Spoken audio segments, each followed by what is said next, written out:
Je suis Christine Delory-Momberger, je suis franco-allemande et de filiation italienne par ma mère.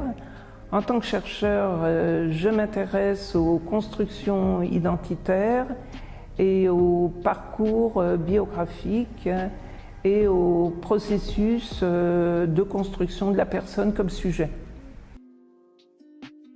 La notion centrale, en fait, ce qui tient ce travail, c'est l'histoire de la mémoire, puisqu'il n'y a pas de mémoire pour me transmettre quoi que ce soit. Donc je tente de m'approprier des éléments qui restent très épars, des réminiscences qui surgissent, mais la réminiscence n'est pas le souvenir, c'est une évocation, c'est une association, c'est une création, la réminiscence. Et les réminiscences font en fait office de mémoire. Exil-réminiscence, c'était et c'est toujours, ça reste une aventure.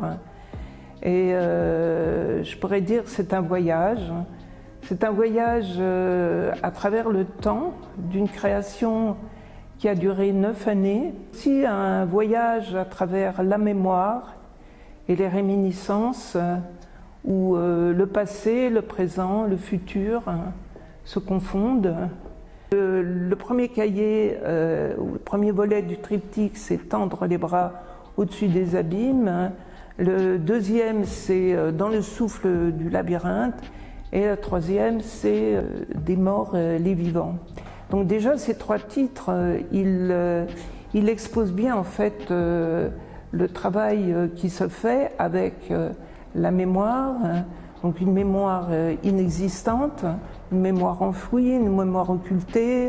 Donc le thème, c'est cette mémoire auquel je n'ai pas accès, les réminiscences, qui sont autant de petites lucioles éparses, mais qui, à force, forment un paysage intime, dans lequel j'arrive à me construire et qui me donne véritablement une histoire. Donc on est vraiment là dans la fiction documentaire et on est dans le pouvoir de l'intime, c'est-à-dire ce voyage à travers l'intime donne un pouvoir, c'est-à-dire le pouvoir de devenir sujet de son histoire. Et cet intime-là aussi, puisque c'est des histoires d'exil, ça rencontre sans arrêt, on le voit dans les images, il y a certaines photos en fait, qui sont photos peut-être de l'enfance. Il y a aussi l'histoire, la grande histoire qu'elle rencontre, c'est-à-dire l'histoire de l'émigration, l'histoire de l'exil, l'histoire de l'Allemagne, la guerre, de la destruction, puisque quand je suis allée en Allemagne, moi j'ai trouvé encore une Allemagne assez en ruine, enfin il y a eu beaucoup de ruines. Hein. Donc il y a quelque chose là cette biographie de l'Allemagne, elle est devenue aussi ma biographie. Souvent lorsque je suis intervenue et quand les gens ont vu les photos, reconnaissaient quelque chose de leur histoire. Donc c'est ça en fait, ce thème aussi, cette histoire personnelle. Nous n'avons pas d'histoire personnelle, nous avons des histoires de société en fait. Donc elle est là, droite, elle fait le signe de la victoire. Finalement, en le regardant, je trouve qu'elle fait le signe de la victoire de manière un petit peu amusée, comme ça. Donc debout, très haut, sur une des deux, c'était des bornes ou ce qui tenait en fait la frontière, Grenzübergang, de ne pas franchir la frontière. Et pour moi, cette photo, elle a quelque chose d'emblématique qui m'ancre véritablement. Car à la fois, je vois ma mère là, quand je lui ai montré d'ailleurs cette photo, elle m'a dit c'est pas moi, on la reconnaît bien.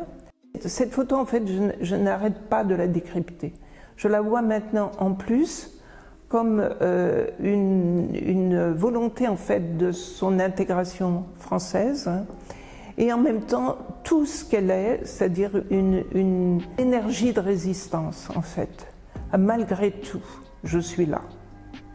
Et là, ne pas franchir la frontière, moi je l'ai franchi, la frontière, lorsque je suis allée en Allemagne, à 18 ans, j'y suis restée, je suis devenue allemande.